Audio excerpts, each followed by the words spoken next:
All right, good afternoon, ladies and gentlemen, and thank you very much for staying here at the India Economic Summit and for participating in the many conversations that have happened over the past 2 days. And we're here now at the closing. Our co-chairs kind enough to join us here for the closing session. So many thanks to Minister Goyal, to Dipali Goenka, Ajay Banga, and Malvika for being here this afternoon. As I said, we've talked about many things, from digitization to financial inclusion, diversity in the workplace, pollution, several things pertaining to what India needs to do to improve the quality of life of its citizens as well as enhance its economic power. So let me try and crystallize this to some actionable agenda that we can take forward post this summit. And Minister Goyal, let me start by asking you. I remember in the opening that you said that your word for the summit was going to be trust. And you spoke about how that is going to be something that this government will pursue in the manner that it formulates its policy, in the manner that it engages with citizens. So if I could ask you, at the end of what you've heard here, the big takeaways around jobs, around employing the youth, around education, the many aspects that we've spoken of, what would your actionable agenda be at the end of this summit? I think if we could just focus on two issues. One is a mindset issue, and the second is an involvement issue.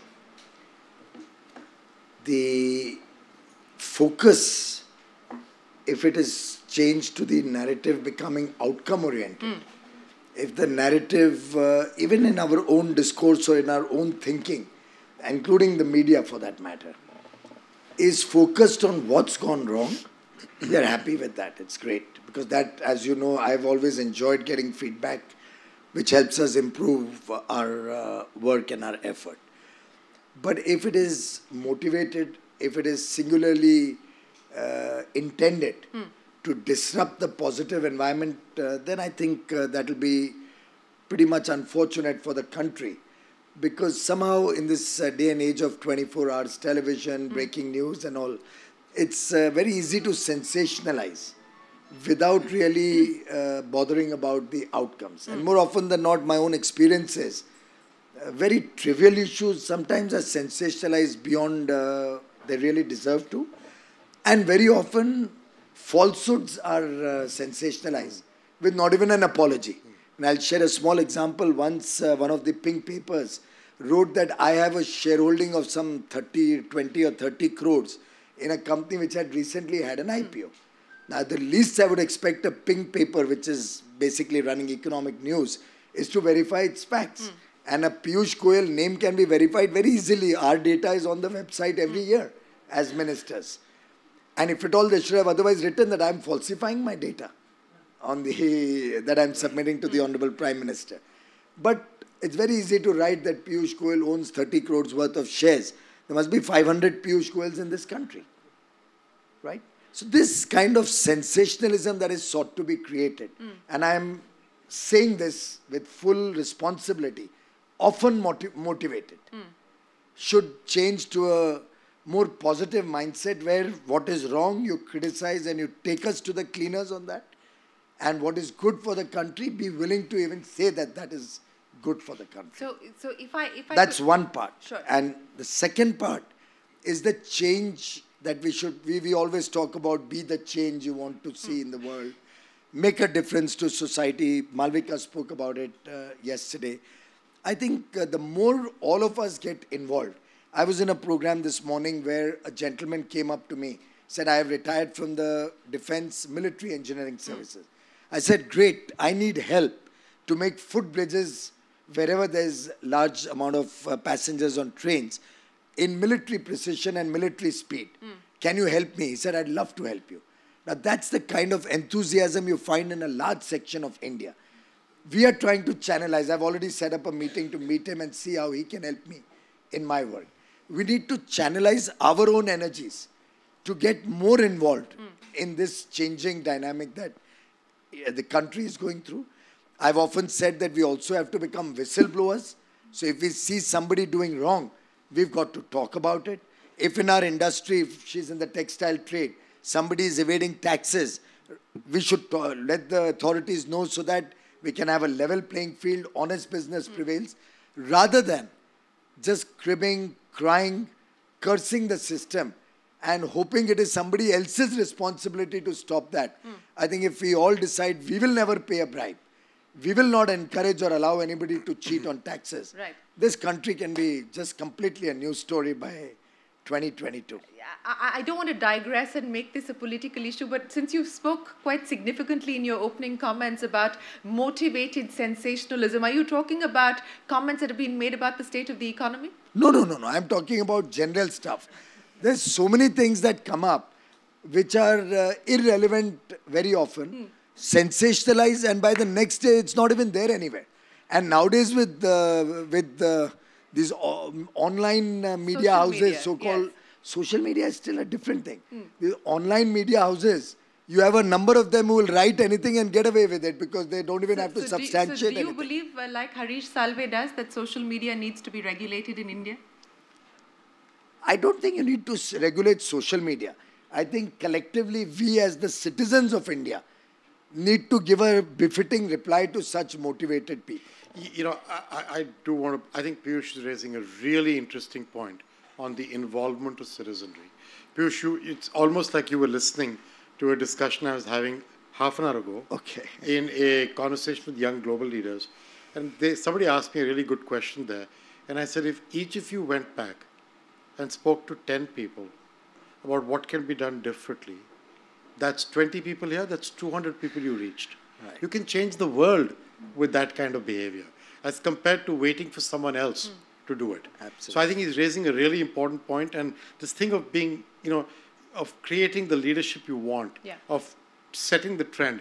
I could not be more supportive of what he just said. You know, and I want to pick up on both these points and take this conversation forward. And let me start by asking you, Minister Goyal, because you spoke about a need for a mindset change as well as linking that to outcome. If I could ask you about whether we could change this L1 mindset that we live with in this country. Yes, And also, and I'll link that to corporate boards, because yesterday we've had the Uday Kotak Committee on Corporate Governance bring out its report saying that people who are qualified to be on corporate boards, have the domain expertise of that particular industry, etc., should be the ones who represent corporate boards. But, you know, this mindset that it has to be the lowest bidder, irrespective of whether they have the expertise, they have the competency, they have the skill. I mean, is it not time that we look for reimagining this template, reinventing this template for a better India? Well, first of all, since you alluded to Uday's report, let me also tell you that I think he's gone completely off the mark here. He's gone off the mark. Why? That's right. And I'll explain why. I became the power minister of this country. I didn't know the P of power or the C of coal. And renewable energy was the farthest thing from my mind when I became a minister. IAS officers all over the country, many of them have done illustrious jobs. I don't think they have some domain expertise in what Sridharan didn't know what a metro looks like when he became the metro man of India.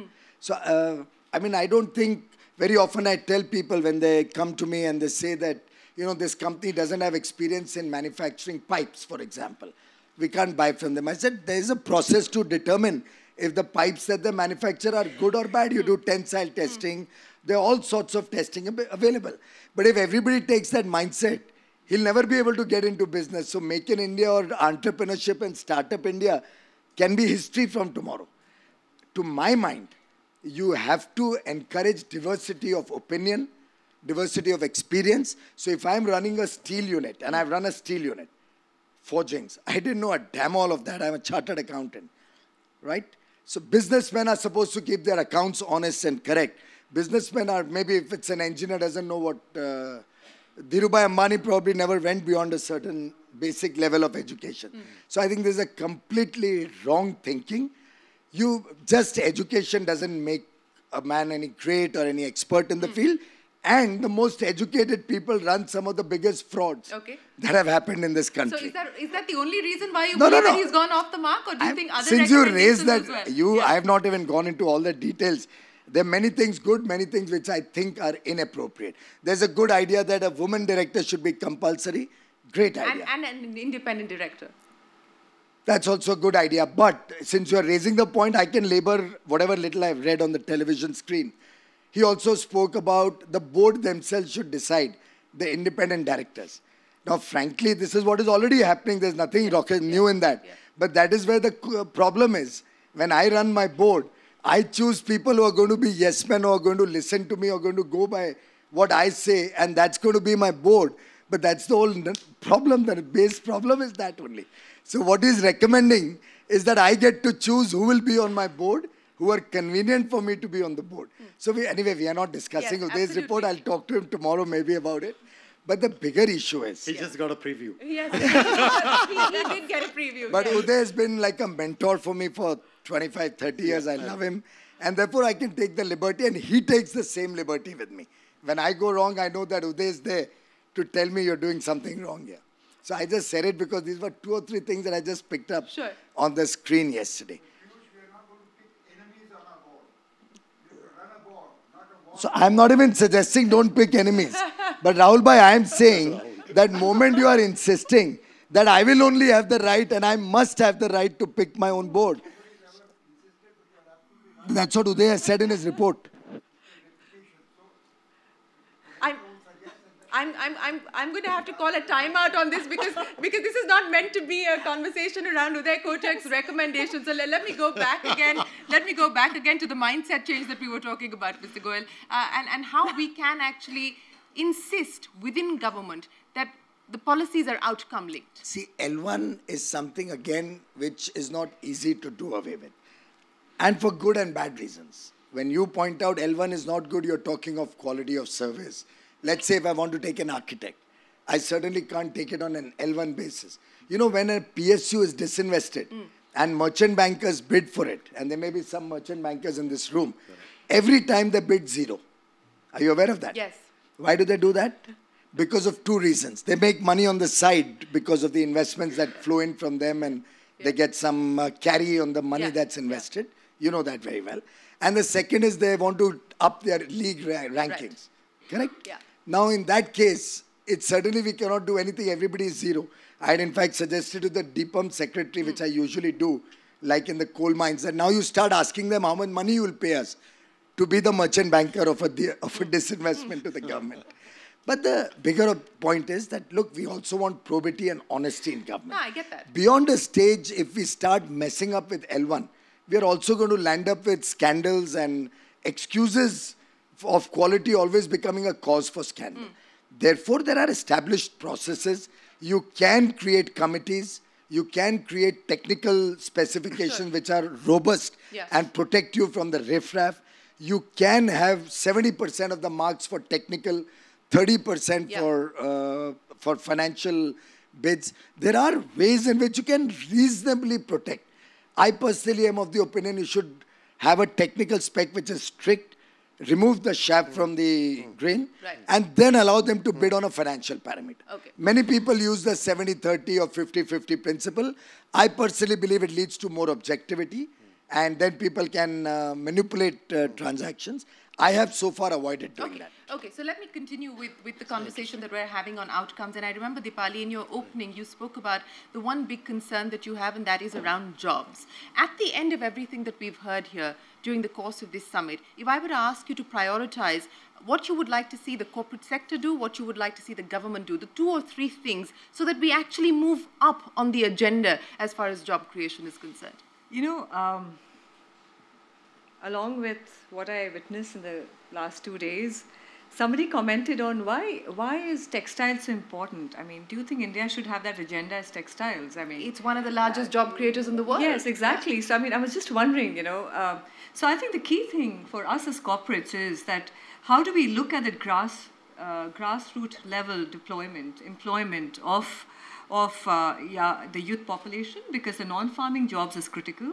And apart from that, the women deployment is very, very important. I think that's where I think would be a key agenda for the corporates like us. That is critical. But what do you think when you talk about the participation of women in the workforce? And it's unfortunate that in India, both when we talk about rural India as well as in urban India, the numbers are actually declining. So women participation in the workforce has declined over the last few years. What do you believe is the remedy? What is the answer, both from a corporate perspective as well as a government perspective? See, the remedy from the corporate perspective is till we don't ourselves become the agents of change, until we don't take the commitment to do that. For instance, of Welspun's vision for 2.0 is around 20% women at the workforce level. And we already have 40% in the senior leadership. And that's what I'm talking about, just textiles alone, which is very predominantly very men-oriented kind of an industry. So I think the commitment has to come in from our end. And skill development, I think the initiatives the government has taken, I think we have to take the lead and take that forward across all. Like the Skill India is very, very important. We actually take on 10,000, we actually skill 10,000 youth every year.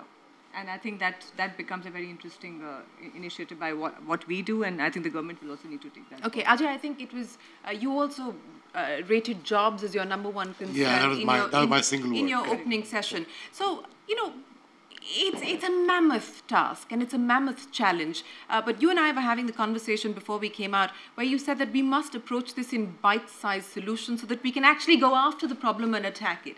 If I were to ask you, how do we attack this challenge so that we actually deliver on the outcomes, what would you suggest? So my view is that the reason I said jobs is because of the whole issue of the informal, formal economy and getting workers into that so you can get productivity going, including for women. And if you do that the right way, you can get a great improvement in where we are. The thing about bite-sized chunks is the following. You look at what Piyush was talking about his situation in the railways. Piyush, how many days have you been the minister now? 32. 32. And he's not counting. But in those 32 days, he's trying to create a plan to create 1 million jobs. Is that correct? That's right. Okay. Today, the World Economic Forum put out a report on tourism by this young lady in pink here. And what it says is that if you do the right things with tourism in India, you can get to create 1 million jobs in that sector. Just look at this, 1, 1, 2. I mean that as bite-sized chunks. To get tourism to go, you shouldn't try and solve and boil the ocean of getting the whole of India to somehow, tomorrow morning, or 3 years from now, or 15 years from now, become tourism friendly. Let's pick 10 places, and let's work on the infrastructure of those 10, not just to see the Taj, but to have other things to do when you go to Agra, to be able to have hotels you want to be with, to feel safe as a woman on the road, to be able to feel welcomed and not to be cheated upon by people, culturally, mindset. This is not different from what Piyush is saying and what Dipali was saying earlier. So that's what I mean by bite-sized chunks. Break the problem down into bite-sized chunks, create a process of measuring it, put color coding against it, saying, I'm working well on this one, not well on that one, and then go chase it down. I continue to believe that tourism is India's quickest return for jobs in the next 1 to 2 years. It's that much of an advantage. And I didn't understand that Piyush could generate 1 million. That's remarkable in the railways. So I'll give you a simple thing. If I invest 150,000 crores, and if even 20% of that is labor cost, which I'm being very conservative by Indian standards, it's 30,000 crores. 30,000 crores, the railways people don't do that investment. It's all done through contracted and outsourced stuff. So that 20% is 30,000 crores, 3 lakh rupees per person at an average. Some may be less, some may be more, is 1 million jobs. And I'm spending that every year. So that's the point. By the way, I want to give you why I said Jan Bhagiyadari or people's involvement. And why it should be a collective effort. Ma'am spoke about tourism, which she alluded to. In the railways, what am I doing? We have 276 saloons, including a saloon which I can use to go anywhere in the railway. Right? It's a beautiful, luxurious saloon. You may love to go on that someday. But we are not planning to use those I have saloons. to pay my MasterCard, right? We are making sure that henceforth you'll have to pay. Right now, I can only give it to you as a favor. Oh, I see. Okay. But what we are doing is we are keeping those which are essential for any unfortunate accident or repair work or inspection work with the divisional managers, moving probably 150, 170 of them out of the divisions, creating luxury trains out of that. And I'll tell you the thinking. I'll have a train go from Delhi on the Budh circuit, Sarnath, Kushinagar, Gaya. And I'll tell you why I'm doing it.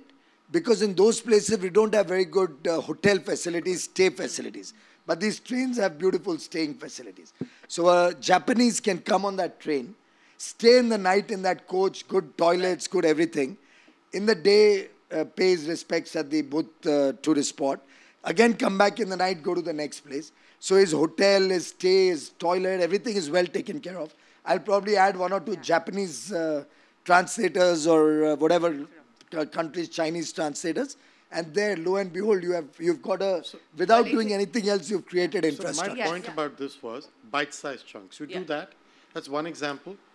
The ingenuity of this country will produce 5 more from that. Well, we get going. We hope Get that going. that will certainly... Tents, the luxury tents. Sure. So tourism clearly, as is very evident from this panel, is one big idea that the government needs to take forward. And Sarita, yes, please do send the minister your report. But Malvika, I want to come to you because in your opening you talked about inclusion and education as the 2 sectors that you would like to focus on, and inclusion is a theme that you would like to focus on. At the end of this summit here today, in terms of tangible ideas, what is it that you would like to take forward? Thank you.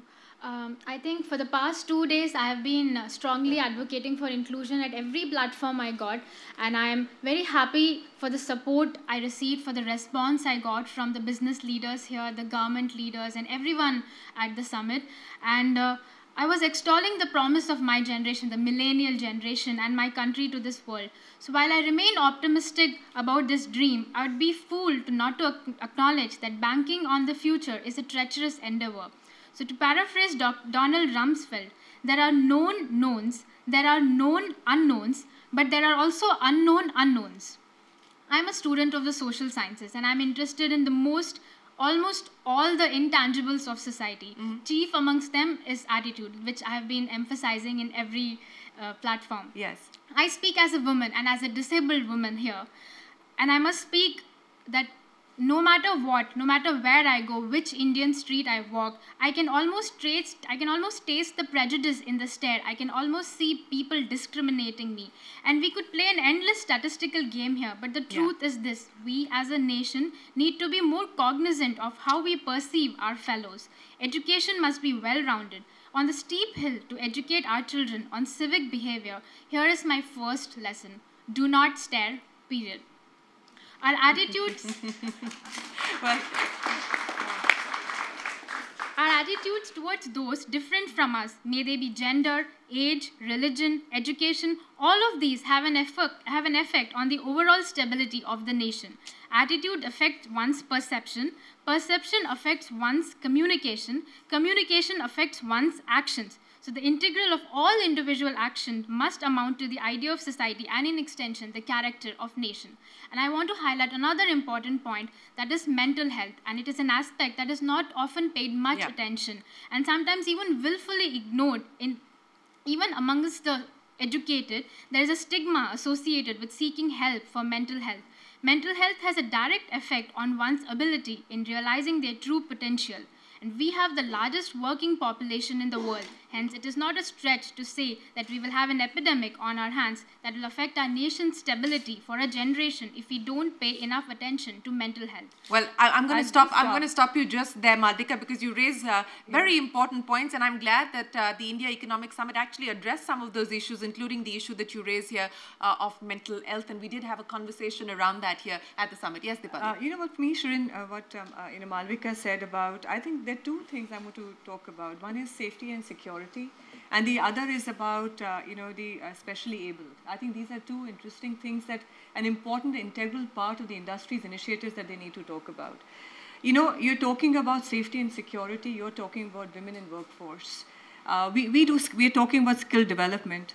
Are we training those men who are working as the co-workers with them to respect them and look at them respectfully? I think that's so important. I think that's where it comes in from. Important is that if people like us and corporates like us, take on the initiative of taking on the specially abled as a social inclusion, I think it's going to change the world. I mean, that's the diversity you're talking about. You're not just talking about the gender diversity, you're talking about the social inclusion, and that's what is a vision at Welspun also. Shireen, when Prime Minister spoke from the Red Fort on 15th August 2014, his first address, my daughter was sitting on the ground below the Red Fort. She was, I think, that time all of 16 or 17. And that dialogue of the Prime Minister, that statement had a profound impact on her when he had said on that day that we are all the time telling our girls how to behave, how to look at boys, or how to take care of themselves. Why don't we teach our boys how they have to behave, how they have to look at the other sex, what is proper, what is improper.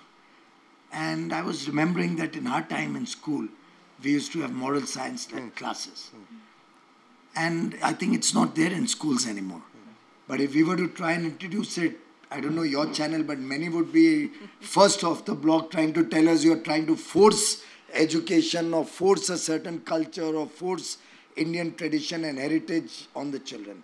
And therefore this whole political discourse in the country has become one where every good step also, which is in the interests of the people of India, is looked at with a jaundiced or a colored eye and then sought to be converted into a issue which more often than not has no relevance. There's nothing communal about it, nothing really political about it. But then if you try to teach moral science, you're trying to teach Hindutva, you're trying to teach Gita or whatever will come in, and you'll be back to square one. Well, I don't think telling somebody that they need to respect a woman or respect the differently abled has to necessarily be linked to a particular religion or to a particular text. How I wish you have a skill development course on that for all the media also. I can't speak for anything beyond my own organization. But since we are talking about tangible ideas going forward, and there was a lot of conversation in the opening around corporate social responsibility. And I think corporate social responsibility is much more than just that 2% that goes towards the CSR spend, which has now been made mandatory. How do you ensure that when we talk about a participative democracy, when we talk about engaging citizens for the betterment of a country, what is the role that a corporation can play there? Should I believe that I said this yesterday, that you have to do well and do good at the same time. If you don't understand how to do that, you cannot have a role to play as a corporation today, because you're not working in a vacuum. You're working with your community. And my community is people like her and him and her and you. And so I got to make sure that I can engage in a constructive way with everybody. Now, what do I mean by that? I think the 2%, by the way, I would not let that go by. I think it's a really good idea and a really good step, because it creates a discipline around putting some money back. But here's the problem. There is not enough philanthropic money in the world or government money in the world to solve some of the challenges we're all facing. These are fairly large, monumental challenges. In my belief, the reason for public-private partnerships to have become flavor of the month right now is because you need the public sector to create the regulation and the guide rails for the private sector to bring in its capital, ingenuity, and balance sheet and make this doing better a part of our business model. And that is the point about inclusive growth that I was making with Piyush yesterday, that inclusive growth matters, not just inclusion. Because inclusive growth is a way to prosperity, and a way to prosperity is my business model, and therefore I can justify to my shareholders working in collaboration with the government and working in collaboration with civil society that I can make a difference. That is doing well and doing good at the same time. Just that's the deal. Yeah. When the Prime Minister in that same 15th August 14 speech announced that within a year we'll create a toilet for boys and girls separately in every government school in the country. That was one time where probably L1 may not have been so strictly possible, because you had 1 year to do 430,000 schools across the country, toilets in 430,000 schools. A lot of private sector companies came forward also. But that's where the government showed its true mettle in a way. The companies which were under power, coal and renewable energy at that time did 221,000 toilets. In half, almost 121,000 toilets, 121,000 toilets. About 1/3 of them were done by just PSUs under that ministry. Now, after that, I realized what Ajay is saying. I realized that if we had, instead of doing that, we had partnered with the private sector, and we could have done a far better job in terms of quality. We could have maintained it far better, about which I saw problems later on. Yeah.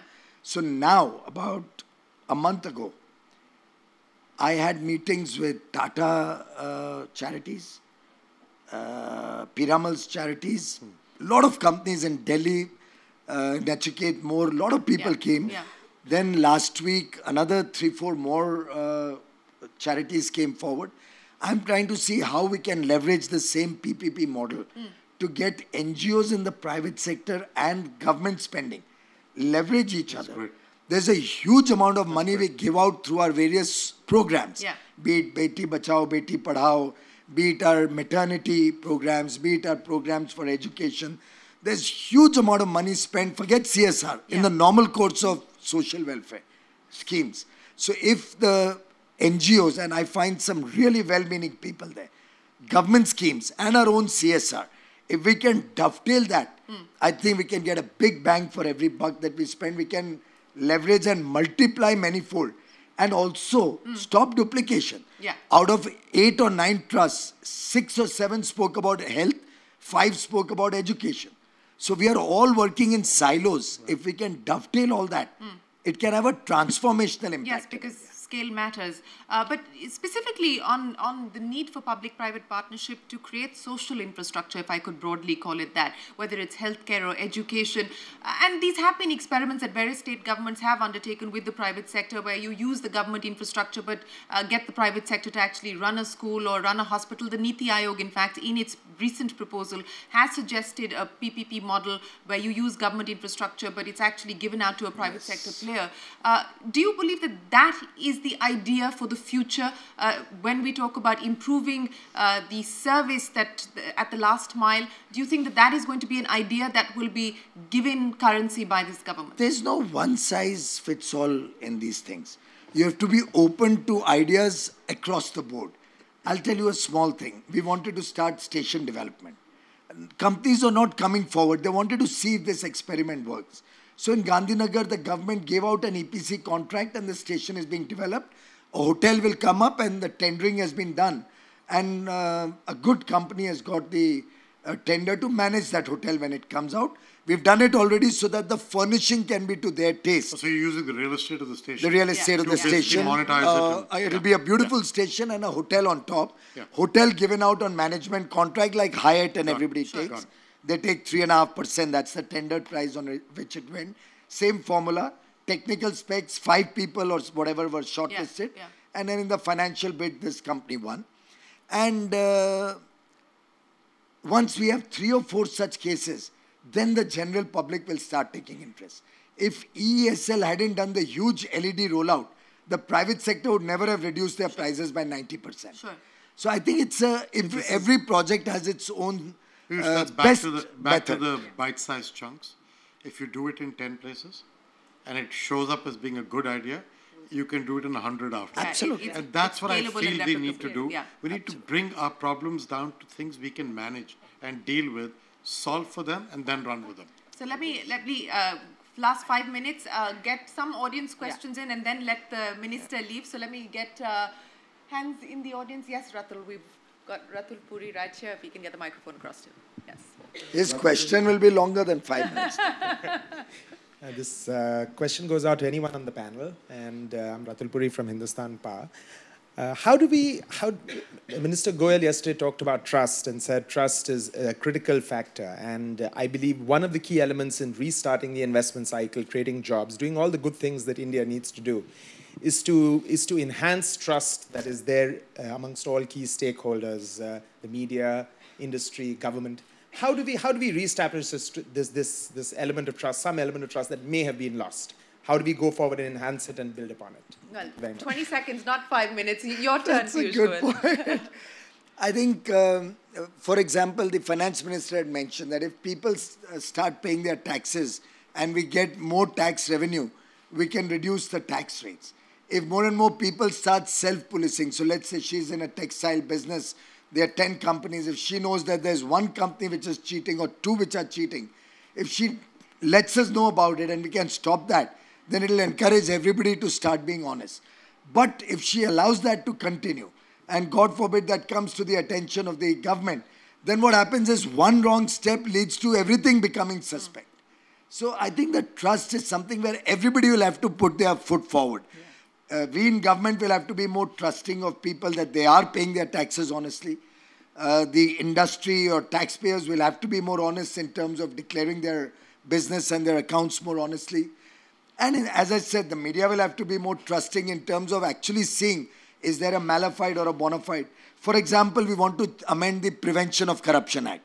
The Prevention of Corruption Act today castigates you irrespective of whether you did it with the best of bona fides, though it went wrong, or you had some malafide behind it. We are trying to amend it that only where you can prove malafide, you should be taken to the cleaners, but bona fide decisions can go wrong. Sure. Similarly, in banking, after all, there are entrepreneurs with the best of interest, they started a business. Somebody can go wrong in business. That's why they're entrepreneurs in the first place. There is a risk associated with business. Now, if the world is going to look at every entrepreneur with a jaundiced eye, that he's cheated the bank or he's, save and accept a few genuinely willful defaulters. But otherwise, if the world starts recognizing that failure is a integral part of success or business, I think it'll change, it'll bring back the mojo into the business, into I have a different industry. angle to trust to back that question. In the financial inclusion space, we've done these 360 million people. I found every time we tried to work with governments and NGOs, they would think, why is a private sector company interested in this and what's in their agenda? That has changed because now we've done 360 million people who've come into it. We need that trust between the public and the private sector if the PPP is actually going to work. And that, mind you, that's a burden on the private sector as much as it is a burden on the public sector. This is not public sector doing it or not. This is, both of us need to do it. Shireen, I can appeal to all the people in this room. Just so many people, if they apply their mind, what government can do, what people can do, what industry can do, what bankers can do, what media can do to get back trust in the system. If everybody puts a one-pager on it and maybe WEF or somebody can compile it and come out with a small note on that, I promise you the government is open to listening to it. All right. Well, we'll take that up. That's a great idea. Thank you very much for that. Yes, we've got a question there in the audience. Yes, ma'am. Go ahead. I'm Sugandha Munshi. I belong to Patna, Bihar, and representing Global Shaper here. So my question has two parts. It's a question come understanding I need to develop from the whole forum. We have launched Beti Bachao, Beti Padhao. That's doing a very fantastic job in making people be the change you want to see in the world. Now, do you think it's a time to also launch a campaign equally, Bete Padhao and Beti Badhao? Absolutely. That's how. We spoke about it. Yeah, so that's kind of a campaign which also talks about men's socialization. The second aspect is about the women workforce. Agriculture is one of the greatest sectors in India. But when I work with women farmers, they are invisible. Their contribution is not being recognized. How do you think we can work together to make this challenge and bring a solution to this? That's very much possible, ma'am. And again, I come back to those trusts who came and presented to me. Many of them are doing wonderful work when it comes to farmers. I'll give you a simple example. Devendra Fadnavis, Maharashtra's Chief Minister, along with the Tata Trusts, is running a program on Jal Yug Shivir, where they are creating small water bodies in remote areas in the state of Maharashtra, so that even if there is rain only for 2 days, the farmer is assured for the rest of the year he won't have a water shortage. Now the Tatas, Amit Chandra, many of us know him. Amit came up with a desilting program. It's a brilliant program. These water bodies often have silt accumulated over the years. That silt is like gold. If you desilt these ponds, not only are you expanding the water capacity, but that silt, when it goes into the farms, it's magnifying their productivity twice and thrice over. So their incomes are increasing. Now farmers are willing to pay money to take that silt. So it's becoming a self-financing program. You desilt, recover the money from selling that silt. You add to the water body over there, or capacity, carrying capacity. So there are a lot of things that can be done which can truly impact farmers. And it's, again, people like us who understand, who've seen how Israel, for example, has 3 times our productivity, who know better ways to use fertilizer, for example, rather than just putting in more and more urea into the land, who can help educate farmers with soil health cards, drip irrigation, what's the best product to make depending on market forces. I'm trying to see if I can bring cold storage. Let's say in Nasik, all trains coming out of Nasik having cold storage in the onion season. And all trains going out of Himachal having a cold storage in the apple season. So it's a role where we can all contribute both with ideas and many of us with implementation. Okay. Quick question. Can I leave? If they can come. One final question, and then I think we will draw to a close because Dipali has a flight to catch as well. So the final question here this evening. Yes, sir. Go ahead. Hello. My name is Roshan Raikar, and I'm a global shaper. One basic query, that is, there is a lot of gap in communication between the government and the public. You know, the government is doing a lot of things. Public as in the channel? The people, okay, because there is a lot of gap in the communication. The people in such forums, you know, everybody are talking so many things, and then you know, we want to do a lot of stuff, but people are wondering on the ground that what's happening. You know, they have no clue what's happening. So this gap in the communication is a really big problem, and I really want to know what are your views on how to bridge this. I can make a suggestion, gentlemen. You have a number of these youngsters involved with this WEF, right? I'm willing to have 5 of you, 7 of you, 10 of you spend a year in my office, help us create a communication strategy and actually implement it to convey, let it be a two-way traffic, to convey what we believe we are doing is right, and to hear the people's voice and help us maybe moderate what we are doing or modulate it and do it better. So if anybody, youngsters, want to contribute, write in to me. My mail ID is simple, which I read, Piyush Goyal, BJP, Goyal, Piyush Goyal, and add a BJP, that's my identity, at gmail.com. Hey, Piyush, is this open for older people as well? If Ajay, you are willing to come in, I promise you, in 3 years, we'll wind up MasterCard and Visa and take Beam to, and take Baba Saheb Ambedkar's Beam to the whole world. You better think about this one now, Ajay. But so we've got homework at the end of day 2 of the India Economic Summit. A one-pager that Minister Goyal expects from everyone here who's attended to put forward tangible ideas on how we can actually engage with the government and ensure that we're a robust, participative democracy. And anyone from the Shapers program who wants to intern with the minister, well, you've got his email address now, so rush in your applications to Anuj Piyush. Gupta will contact you. To Piyush Goyal.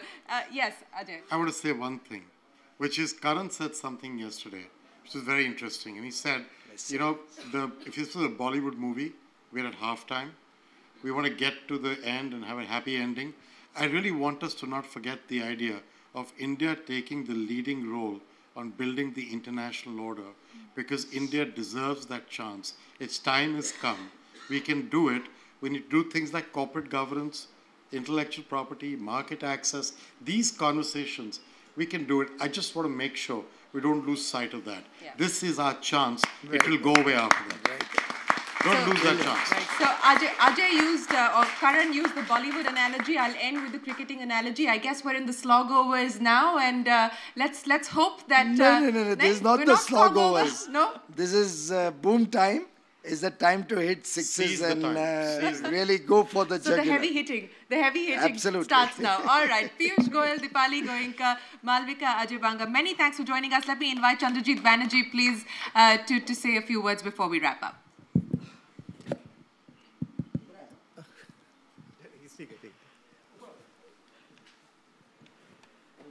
Just wanted to thank everybody for making this last 2 days really eventful.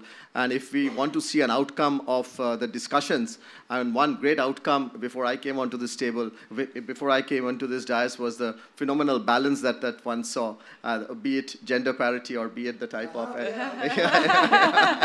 Absolutely. Yeah. So, too, I think there's been a lovely discussions across different areas, and I'm not going to sum that up, but say that really there was a huge amount of attention and a glue factor which came in, the partnerships that one saw, partnerships between government, civil societies, other stakeholders, and I think everyone was willingly wanting to collaborate for a very different India.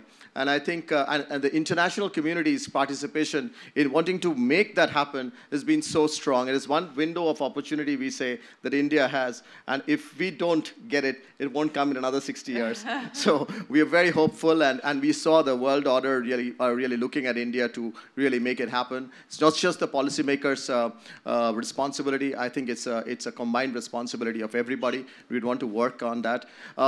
forum's engagement with India last 3.5 decades, phenomenal. And I think they have really helped take this India agenda around, and we really value that. And bringing in policymakers into really creating this agenda along with industry and other stakeholders have been extremely important. I want to thank the forum. Some of them, the stalwarts of the forum, are seated right here. Philip, Saritha, Murat, many others, and I think they are the ones who have been really championing India so very strongly. Just wanted to thank each one of you, not just the co-chairs, all the moderators, speakers, all those in attendance. This is the real time in India, and we'd like to take this forward with everybody together. Thank you very much. Thank you.